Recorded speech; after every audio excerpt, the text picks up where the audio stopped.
iHeartRadio, Roku, and the World Wide Web, this is Enemies of the State with Tom Trento.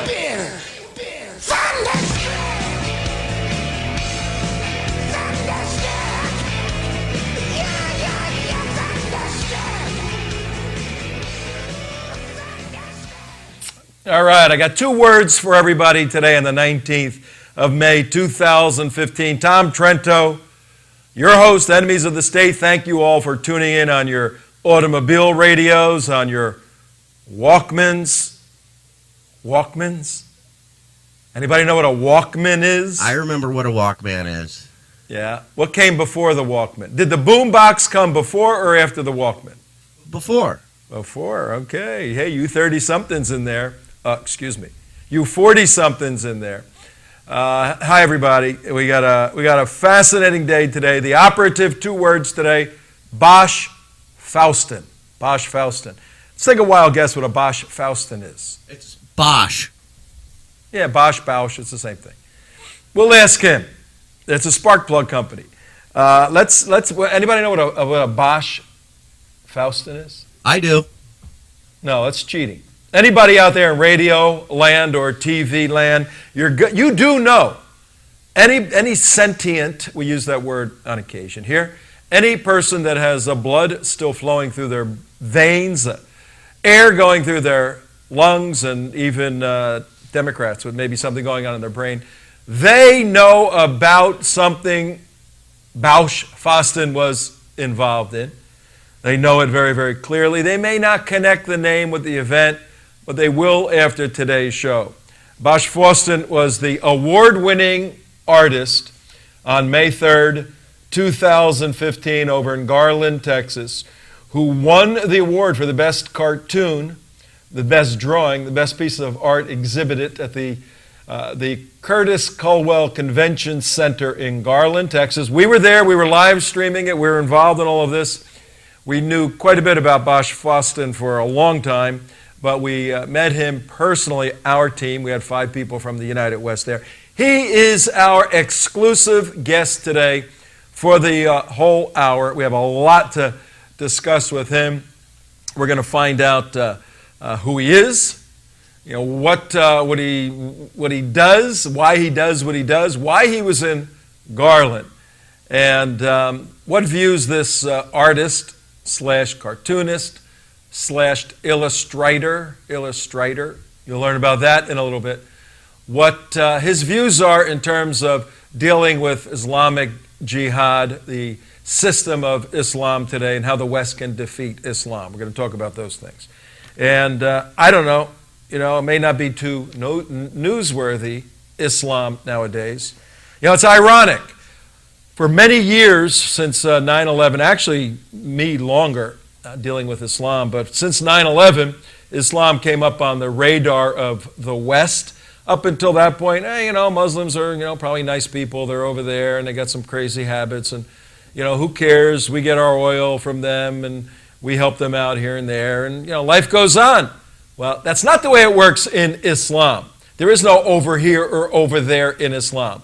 There's Dar al-Islam or Dar al-Harb. You're either in the house of Islam, Dar al, or the house of Dar al-Harb, which is what? House of? War. You're either with Islam, as George Bush said, or against Islam. But he was referring to the United States of America in terms of being with us or against us. Islam is the same way. It's a political system, a military system. It has a religious veneer. You're either with it or against it. And since 9/11, it has become aggressive. It has become militant. And it hasn't become that inherently. It inherently is that. It has manifested itself more so for a lot of reasons we'll get into today. But this will be a primer, not just in the issue of free speech and free assembly, that are fundamental rights to all Constitution-loving Americans. But we're going to get into the more political and philosophical issues of how to deal with a system gone awry. I saw sadly yesterday on the internet, in Syria, the Islamic State had taken over an area, and they asked this poor schmuck are you a Sunni or a Shia? And the video was very short and it said very graphic. They asked this schmuck, are you a Sunni or a Shia? And he answered, Alawite. And within 2 seconds, 4 machine guns opened up on him and just killed him on the spot. That's the religion of peace, by the way. And that guy was blown to pieces by those machine guns. So that's our day for today. Any breaking news, anything going on we should be aware of? Or any word from our vacationing? Hey, Mike, you with us? I'm here. Okay. Mike's in the co-pilot seat. Damon's you're flying this thing today, huh? Yep. All right. Do you have like a hotline to Mark in case the Stratogator goes down? Nope. Okay. What are we going to do in that case? Go to the radio station and do a radio show. Go to the radio station and do a show. Yes, Mark is on a little vacation, well-deserved, I must add. He's been around here for many, many years, works 20 hours a day. We finally said, get the heck out of here. Go take a break. After 46 straight days since we went up to Washington, D.C. and supported Benjamin Netanyahu up there, went to Israel, led a tour on national security, 25 people for 3 weeks, interviewed a top general that we're doing a documentary on in Israel, came back, reloaded, went up on the 13th and 14th of April to Washington, D.C., preempted Muslim Brothers at Muslim Brotherhood Day, came back from that, reloaded here at the United West, went to Garland to live stream Pamela Geller, Robert Spencer, Geert Wilder's event. And since that day, May 3 to today, May 19th, it's been a little hectic. So we let Marco take a couple of days off. We hope he stays a little longer. And we'll do well here. So, with no breaking news anywhere, other than about 47 wars going on in about 48 countries, all of whom include Islam to some degree. Funny how that works. Yeah, I know. It's it's one of those just coincidences there. Let's bring on our special guest. Is he with us? We got him?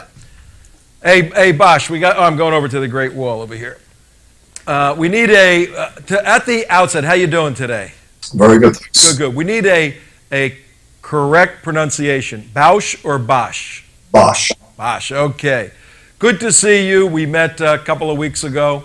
And we have the whole hour, so we can get your thoughts, your views on the record. We don't have to rush. We can deal with this stuff in an intelligent, logical way.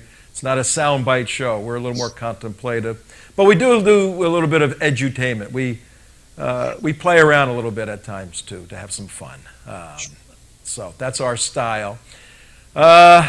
Right now, as you sit 16 days removed from the event, when you woke up this morning, what was foremost on your thoughts?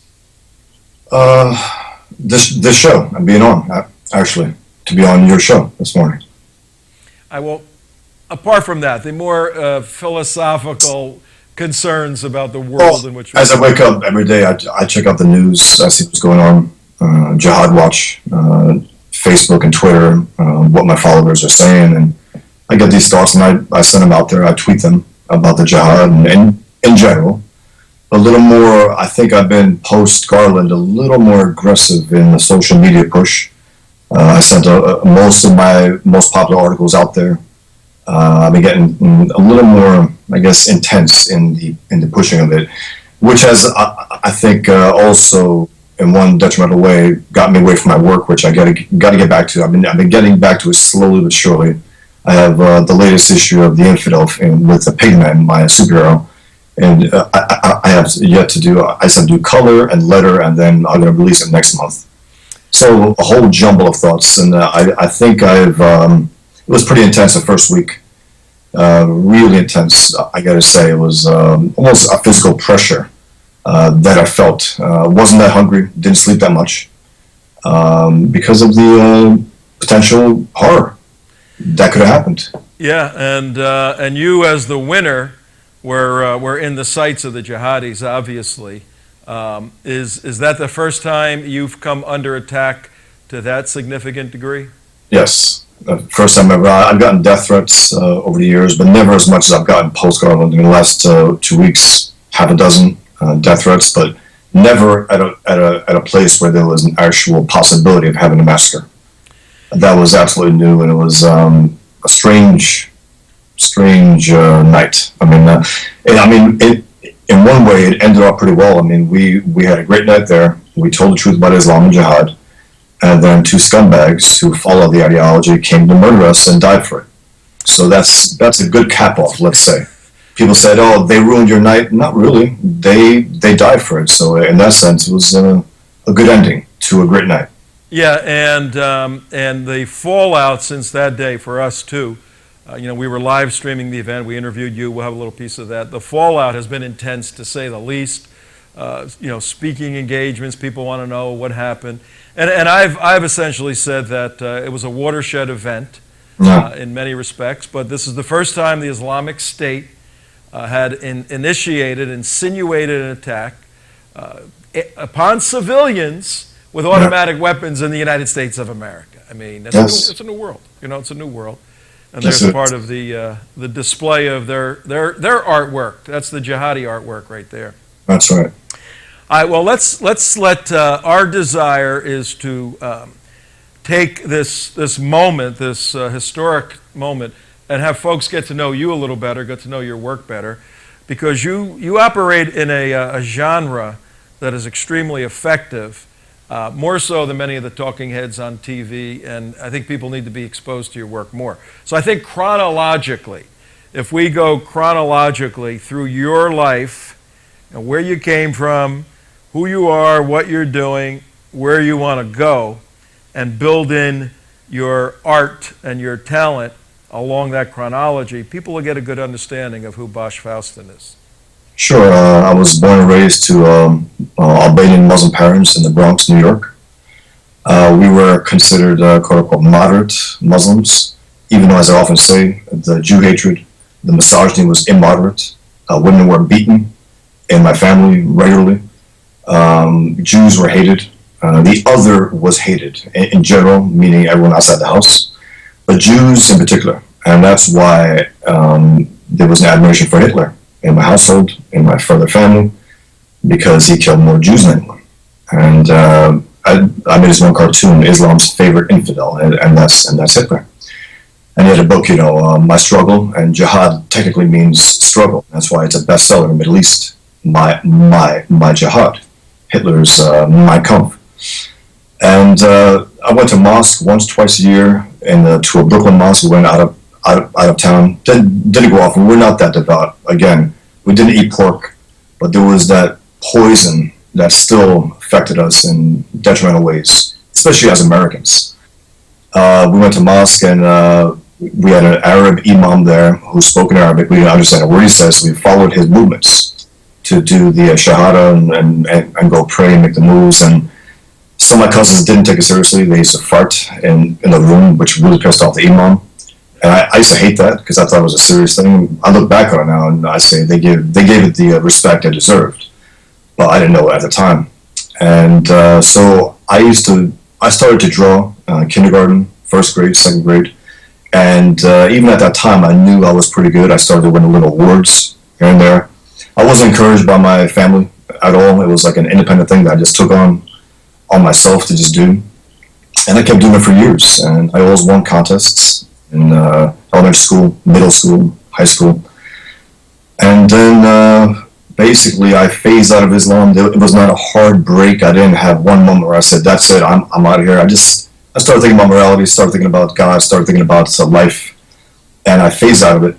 And there was somewhat of a void. I knew I was a good kid, but I didn't quite have a philosophy yet, and I found Ayn Rand's philosophy, Objectivism. I devoured her books completely, and I just I found something. Let's hold it there for a minute, because this is a very interesting and unique part of your life. Once you looked at Objectivism from Ayn Rand, but backing up a second, sure. When I'm on the airplane, I violate all the politically correct things. I look at people, I go, okay, that guy could be a problem. Okay, that guy could be a problem. I look at you, I go, that guy's not a problem. Right. What your parents were converts, or you don't look like a Muslim?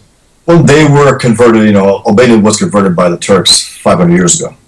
Islam was imposed on Albania, and it became a Muslim country. And then the communists took over, and even when the communists left, there are still, I think it's 70% Muslims in Albania.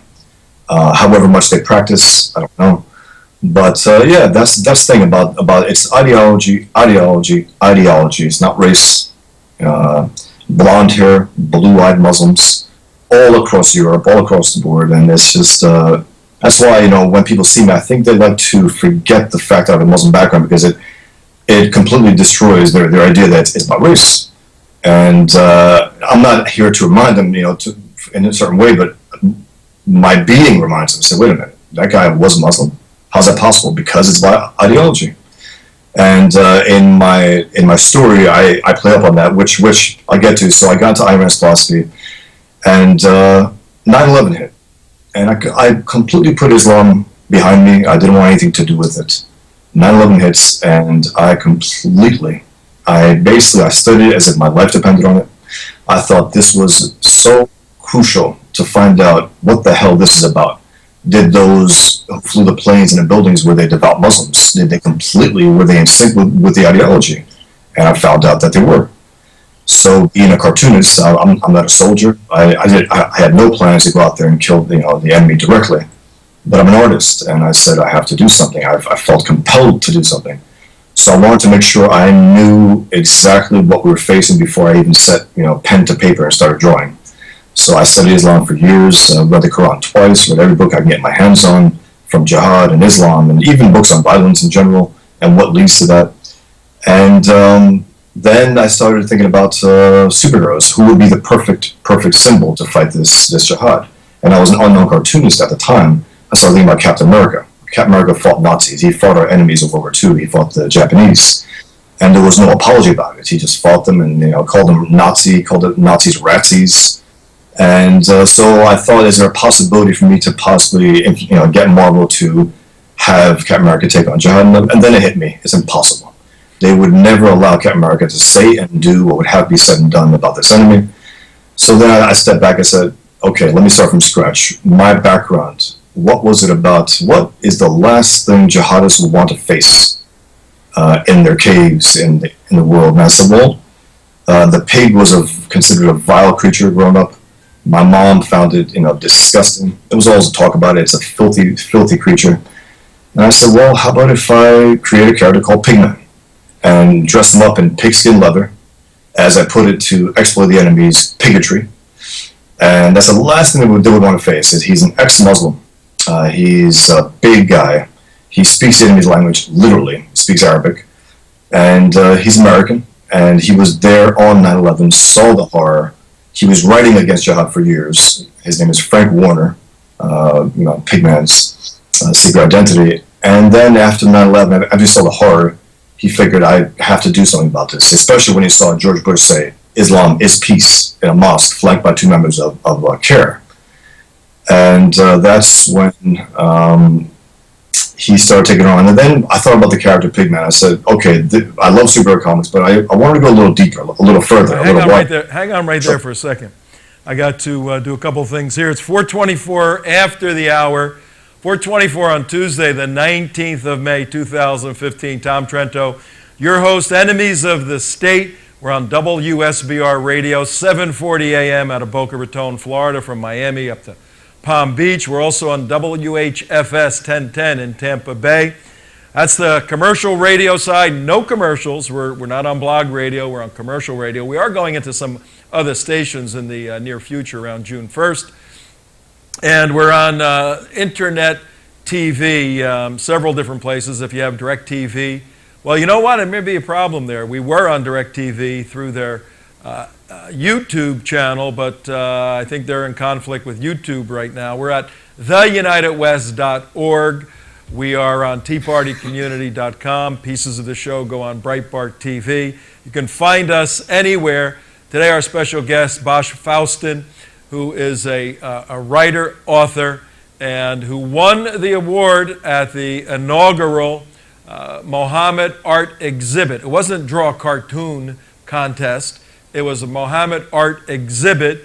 Within that, people submitted artwork regarding Muhammad, And you can call these things cartoons if you want. If you were there, you'd see it differently. And maybe later on, if we get the nerve, we'll actually show the winning award cartoon. Come on! Should we do it now?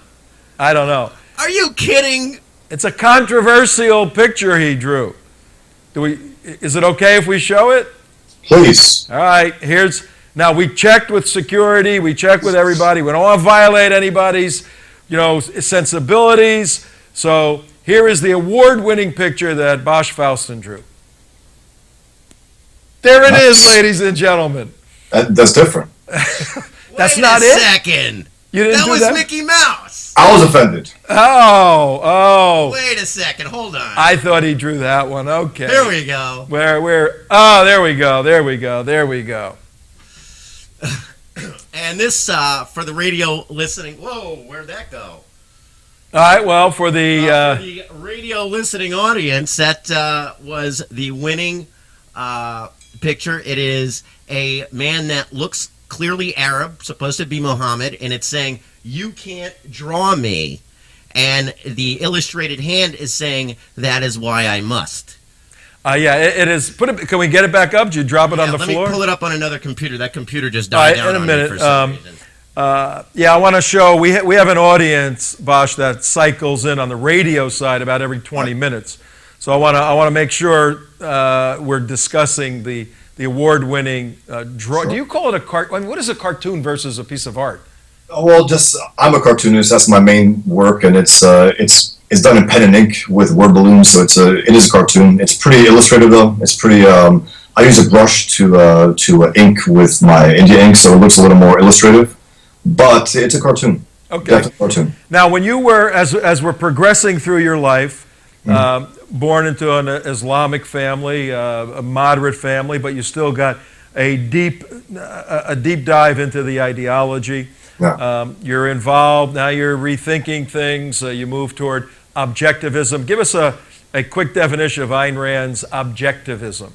Well, I mean, I don't want to botch it. I am a cartoonist. I'm not one of the PhD philosophers, objectives. But the way I see it, when I came across Ayn Rand, religion had a monopoly on morality for centuries, and she basically showed me that there could be a morality based in reality, based in what is, based in truth, based in seeing the world as it actually is, and not what we wish it to be.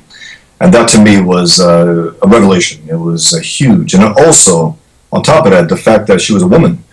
Maybe there's some leftover, misogyny in me, I don't know. But when I found out Ayn Rand was a woman, I was shocked. I read The Fountainhead. I was blown away by it.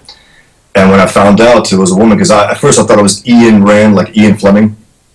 And I was surprised, and I was accused of being a misogynist for it. And I said, well, whatever reason, I was raised to believe women were second class. Women were here basically to bring in male Muslim heirs and to have sex with, and that's about it. And so when I found out this woman not only was a novelist but a philosopher who created an entire system of thought, it was pretty incredible. All right, so at that point, were you a struggling artist? Did you have you worked? Oh yeah. You worked at For years, ever since I was late teens, 20s. I mean, I've always been just trying to get my work out there. And when 9/11 hit is when I think I made it a little more difficult for myself, because I felt compelled to take on this subject, which comics will never take in any serious way, to the point where today, if you're not aware, Marvel Comics is promoting a Muslim superhero without any mention of the only reason we're talking about Islam, jihad. They take that out of the equation as if it's not important, as if it's not relevant. So they're promoting Islam. They're promoting it as a benevolent, religion, with this cute young girl who's the sweetest possible, character in their universe. She's always laughing and smiling and joking and teaming up with Spider-Man and Wolverine. And I heard they were supposed to be canceled by issue 7. And the Muslim editor of the comic and the Muslim writer of the comic made sure they shoehorned Wolverine and Spider-Man into the series, like for 3 or 4 issues back to back, to prop up sales. And it clearly worked. And the editors at Marvel, the leftists, probably said, okay, that's fine, let's just keep it going. So I find it ugly that they never take on jihad, but they will praise Islam and prop up Islam as a good idea, which is pretty sick. That's what we're fighting. So in your life right now, it's September 2011. You start devouring information. You start reading. You're moving out of Islam. When was the moment that you remember where you said, I am not a Muslim anymore. I'm out of here?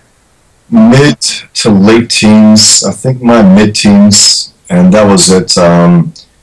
Just the whole idea of seeing others as inherently bad, I think is evil. I think it's absolutely evil, with no judging of people as individuals. This group is bad, and the sick thing is all groups are bad when it comes to Islam. Everyone outside the religion is corrupt. And there's a conceit in Islam also that we're all born Muslim, and we've all been, corrupted away from it. And people have to pull them back in to the truth. And it's a sick idea. And I just had to get the hell out, especially as an American. The one benefit I had was going to school, seeing things that my household would never have dreamed of us knowing. I mean, Hitler was a monster. That Jews are good people, that I had Jewish friends, I had Christian friends, that outside the household it was a civilized country, a civilized culture. And I thought that was incredibly important for me as a backup to basically say, okay, I can leave this without any looking back. All right, so you leave Islam, you're kind of wandering for a while, you bump into Ayn Rand, 9/11 hits, and you're starting to get a focus on your calling in particular. Yeah. What happens at that point?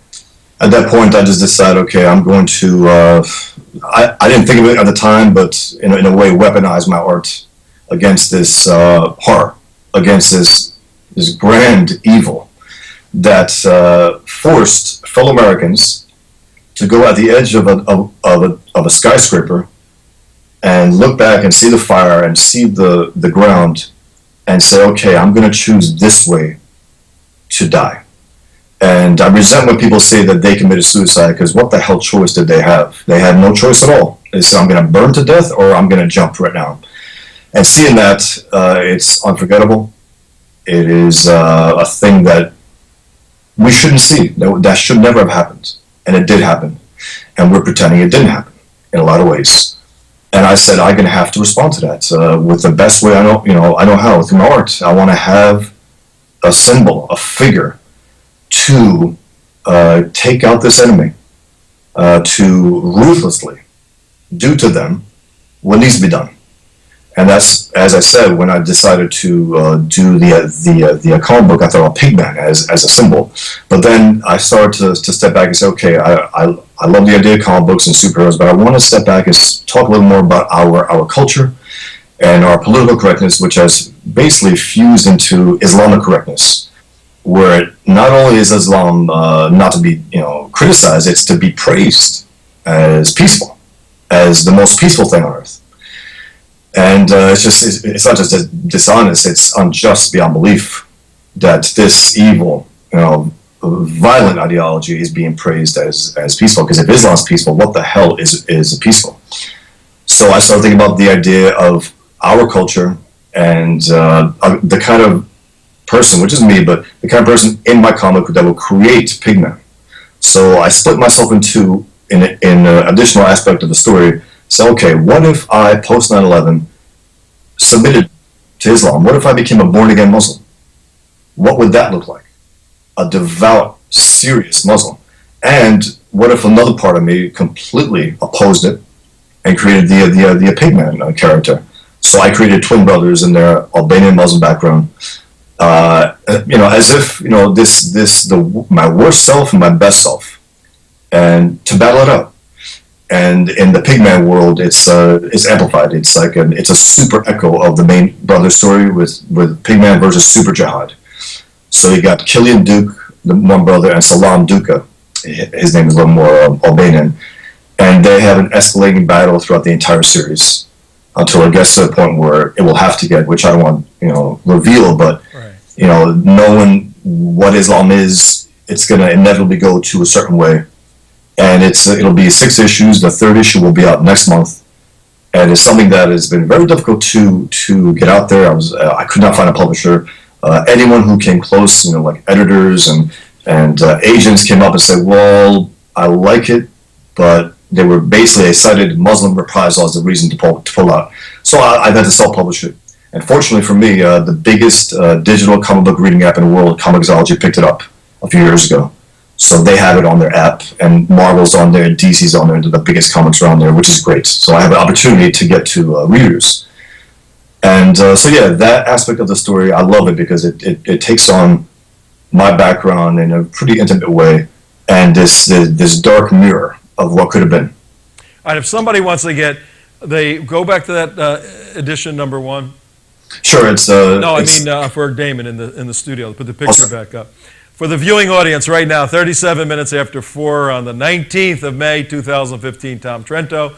Your host, you're looking at Bosch Fawstin's The Infidel, his cartoon magazine featuring Pigman, the superhero there. Edition number 1 is going to be 6. How many pages is The Infidel edition number 1? 25. And simply, I grew up reading Batman, Superman, all of that. Same thing, basically. An illustrated cartoon magazine with a point. What was your proposition, your thesis for edition number 1? What was the big idea? On this show, we try to have a big idea to leave the viewers and listeners for every show. The big idea today is the illogical absurdity of Islam as a system, particularly as it relates to the cartoons. What was your big idea for edition number 1? I guess, well, it's called The Trigger. And it basically tells us, it shows why is Pigman? Why does he exist? Why is he necessary in that world? Because of the horror of 9/11. And that opens up the whole, the whole thing of, okay, what is Islam? What was it behind this atrocity? Did those killers were they in sync with it? So basically, it's a trigger. What wakes up this artist? What wakes up this man, Frank Warner, to dress up as a pig and go take on jihad? So that's really what it is. It's the trigger. It's the point about after 9/11, nothing should have been the same, and people are still trying to cling to, well, we could just maintain the same kind of world that we had it, where it's impossible. That was an atrocity that we've never seen before. People say, well, historically they've been more terrible. I don't think there's ever been something like this live on television, seeing Americans jumping from towers, 3,000 butchered in the streets of our greatest city by madmen who are completely devout Muslims that we don't want to think about. It's like, well, they're monsters. Well, the most devout Muslims are monsters. And that damns the ideology. So, I mean, I'm probably being long-winded, but the idea is that Islam never came to us in the way that it did then for decades. I mean, at war with America. We know that. And for centuries, I've been at war with the civilized world. But that day, there was no going back. There was no going back about the truth about what we were facing. And this issue tries to deal with that and the proper reaction that we should have in terms of condemning the ideology and in terms of facing head-on the monsters who push it on us. Yeah, it's very obvious to us because you're constantly deeply involved in the work, thinking, planning, writing, that the events, the moment, that horrible moment of September 11th, 2001, those people jumping out and thud hitting the roof of the Trade Center is very real. I mean, I can sense in you can touch it, smell it, feel it. And sadly, most Americans have forgotten it for two reasons.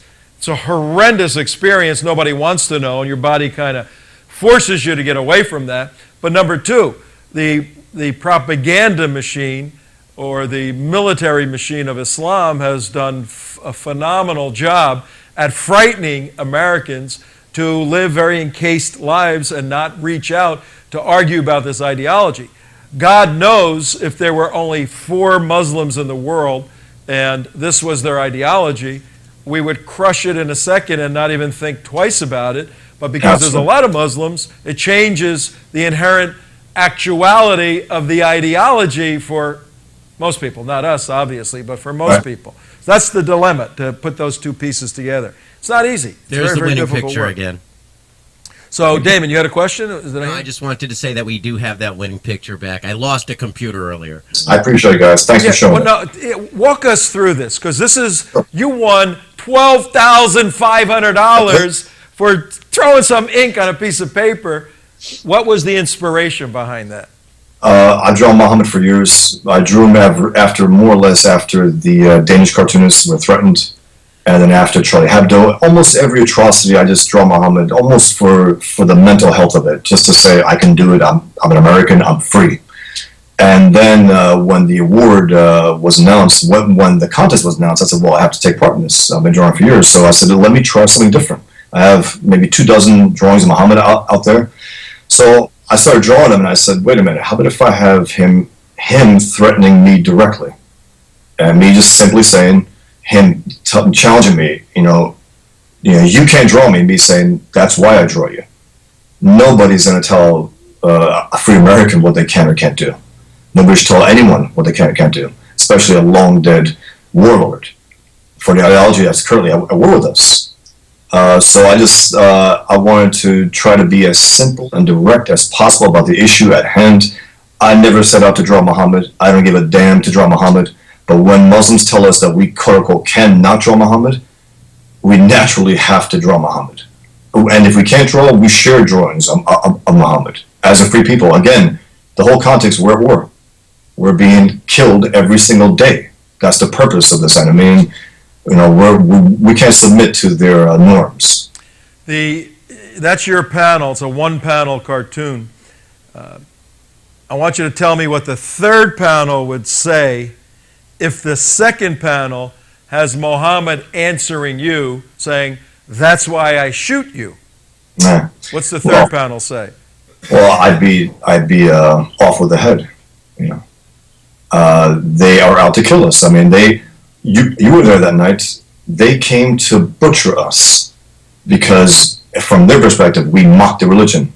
And as I often say, I mean, to be truthful about Islam is the same thing as being insulting towards Islam, because it's such a horrific ideology that you cannot help but be insulting towards it and what it actually holds to be its way of life.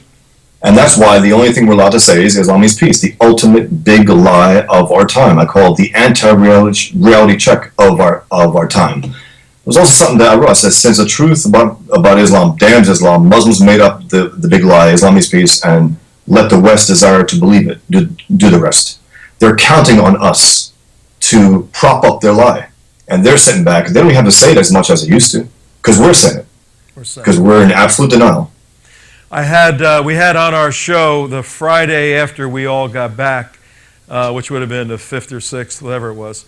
We had Anjem Chowdhury, the Sharia expert from London, and I told him, I've had him on the show several times.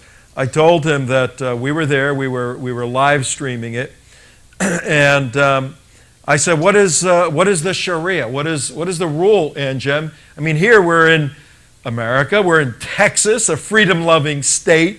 We're in a public facility. People paid money to come in. We're doing everything by all the laws of human nature and common sense and America. And a couple of guys try to kill us. What is this all about? And he went on. It was an hour interview. And he essentially said that it is haram, it is against the Sharia, to draw any creature that has a soul.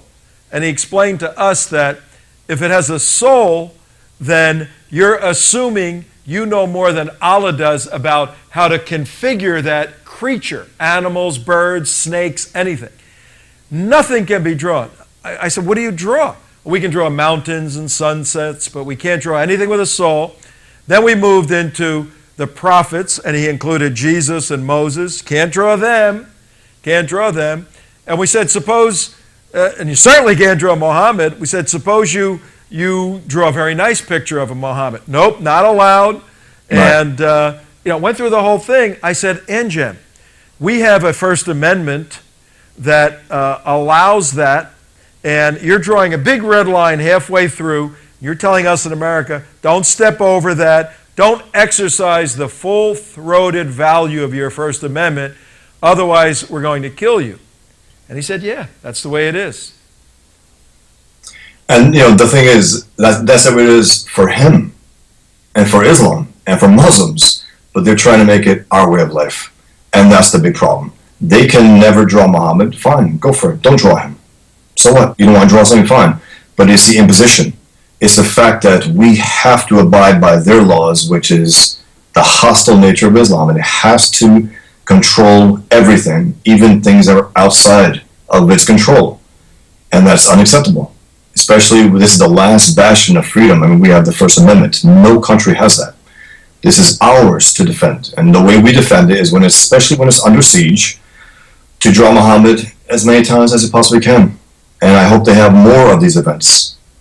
I mean, it's not even a point of, people say, are you afraid to die? Well, I don't want to die. I want to live. I want to live as a free man. I want to, in the time of war, if we're threatened, if draw Muhammad is an act of war against them, I'm going to draw it. If they take it as such. And just take some precautions. Don't be an idiot. I'm not going to go out there in a dumb way, but I'm going to continue doing what I'm doing. I think it's deadly important. All right, I want to walk through a process here. After the experience in Garland, after listening to you and our friend Geert and Robert and Pamela I interviewed a bunch of people, did a lot of press as you did, and then spoke with Anjem. Yeah, and we're experts in this issue. I mean, we're not new to this. We understand the threats. But I started thinking through the cartoons a bit more. And Damon, if you could put the Muhammad one up with the head being cut off, I want you to take a look at this. And then I got a little exercise I want you and I to work through for the sake of our Muslim brothers and sisters out there that may be in the moderate world where you were. I still have a Muslim family that I somewhat relate to still at times. Okay, I want to provide that. I've said on this show, I don't hate Muslims by any means. Me neither. I despise the ideology of Islam, and there's a difference. And for those, and a lot of them follow our show, for them, I want them to do something they're not allowed to do, to critically think. But I'm going to illustrate it a couple of ways, and you help me walk through this process. Take a look at this cartoon right here. It's not your cartoon. But can you read that on your screen, Bosch? Yes.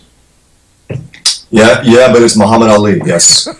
So you got a jihadi cutting a guy's head off, and he's going, wait a minute, this isn't Muhammad, this is Muhammad Ali, the boxer. And, I mean, what does that tell you right there? Well, I mean, it just tells you can't draw anything coming close to draw anything, a Muhammad. And as you said, Anjem Chowdhury, they said you can't draw anything, and they don't. I think about what he's saying though. Then we would be killed for drawing anything. It's not just drawing Muhammad, but they're killing us for drawing Muhammad specifically. Now, so that person who drew that, they mistakenly thought it was actually Muhammad himself. Now here's the process I want to walk through for the sake of the critical thinking Muslims out there. Can I walk over there and grab a pencil and paper? Sure you can. I'm going to draw Muhammad on the screen right here. If I were to do this, and I am not an artist by any means, this paper may not disappear. If I were to do this, what is, can you see that? I don't know if you can see that. I can't see that. Okay. It's the classic, if we had a magic marker. I can see it, yes. Yeah, it's the classic what? It's a smiley face. It's a smiley face, okay? It's the classic smiley face.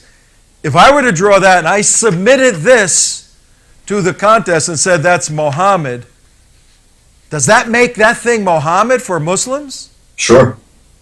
It does? Yes, it does. All right, suppose I did this. If you draw a dot. That's my next thing. Suppose I did this. Tom. Suppose I did a dot and I said, that's Muhammad. Yeah, or even a blank piece of paper. Say that's Muhammad in a snowstorm. Okay, then here's the point I want to make for critical thinking Muslims out there. then this isn't, their criterion for understanding reality is based upon what we tell them reality is. If we tell them a blank piece of paper is Muhammad and they go wacko, we're dictating to them what reality is, as opposed to them going, what are you, nuts? It's a blank piece of paper. Yes. And usually Western Muslims would feel that way. Usually, the Western ones who've been edified, who've been enlightened by the West, who are really not Muslim in any serious way. They look at that and they might even laugh. But it's the hardcore. It's the ones who are devout. And yes, you find them in America as well, as we did that night in Garland. The whole idea that we are, because in their mind, they think we're playing with their religion. They think we're making fun of it by making critical cartoons. And that's not allowed also. They must be taken seriously. And which is why, they've killed the laughter. I mean, in a lot of ways, when Muhammad began, he started killing critics who were mocking him. So the way you kill the laughter is by killing people. And because people, before he started killing people, it was a joke. And it still is a joke, Islam.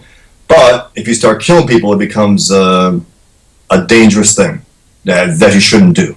And even though if you take the ideology as it is a joke.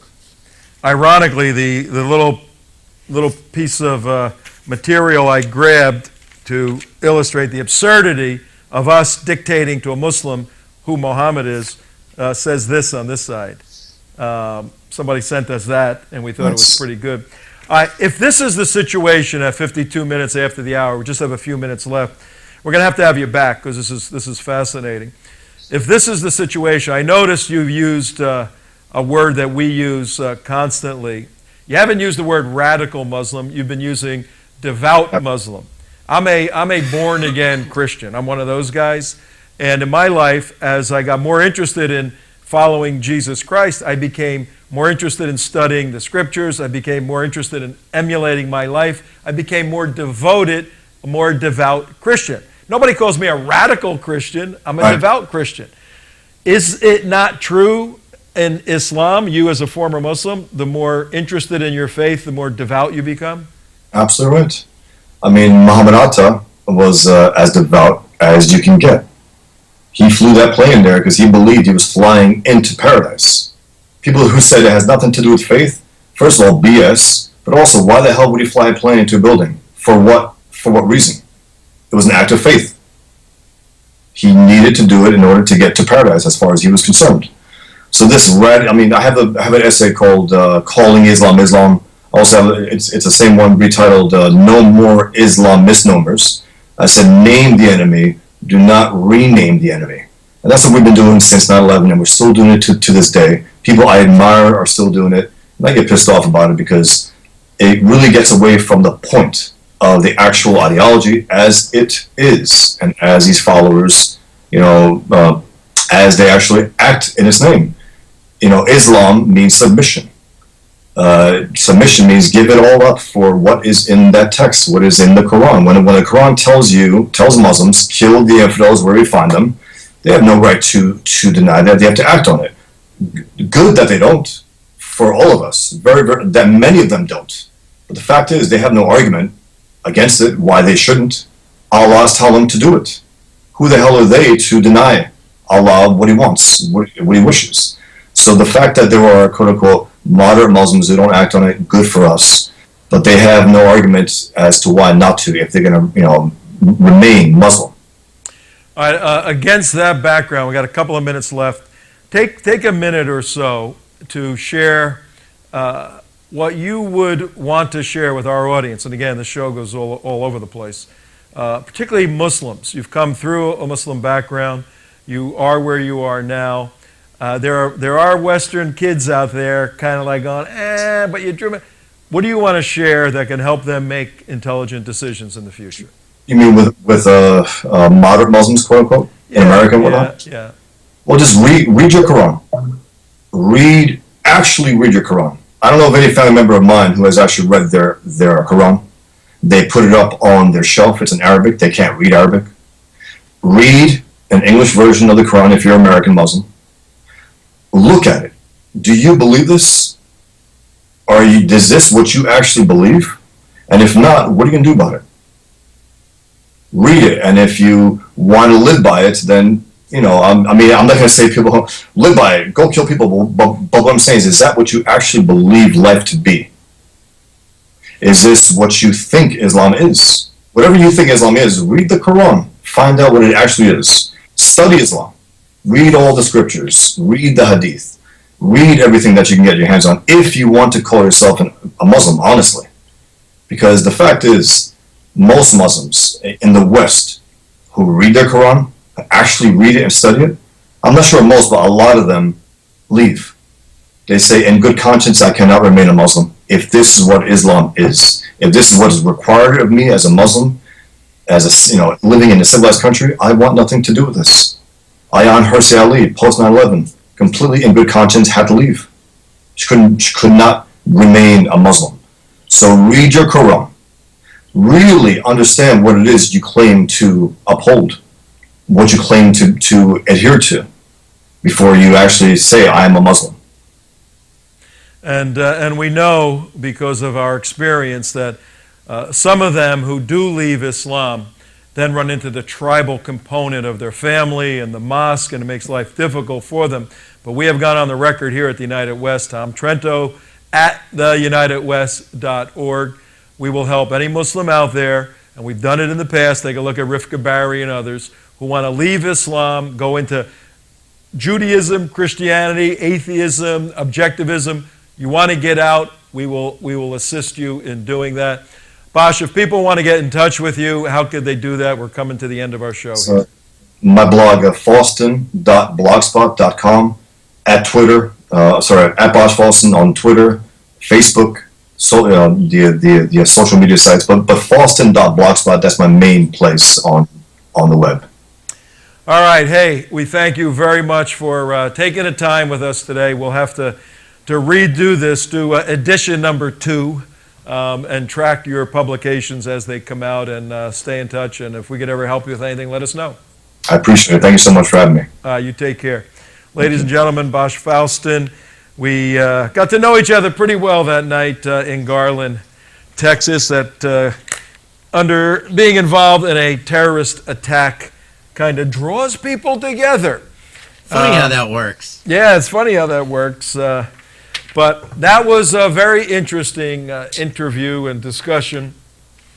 The Islamic component about Bosch is confusing to people because he doesn't look like a Muslim, and they can't put 2 and 2 together. But he's the prototypical second-generation Muslim family here in America who starts to rethink things. And thank God his family was more moderate, because our experience has been when the kids come out of these first or second-generation families, which means their parents came from, in his case, Albania, and he was born here, or their grandparents came from Albania. His parents were born here, they were born here, he was born here. That if you're really close to that first generation that's still Arabic-speaking, very difficult to leave. Well, he had a little space to work his way out. What's very prevalent is they're finding, especially in Europe, it's the second and third generations that are actually more radicalized than the older generations that left. So even though they're closer chronologically to have lived in the Islamic ruled lands, it's the children and grandchildren that are becoming the misfits. Like if you look at France and Sweden, it's the second and third generation that are causing. And there's a very, very good reason for that. And if anyone is an analyst of the Islamic Jihad in America, like we are, then you have to dive into that and understand it, because, simply stated, we're at the end of the show here, there's a disillusionment with Islam as a system that provides existential gratification, that you have real meaning in life.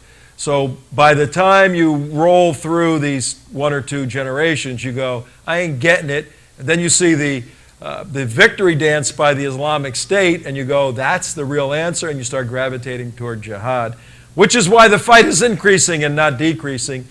And ladies and gentlemen, you need to join with us and fight Islamic jihad in America. Pray for Muslims, fight jihad. We'll see you tomorrow.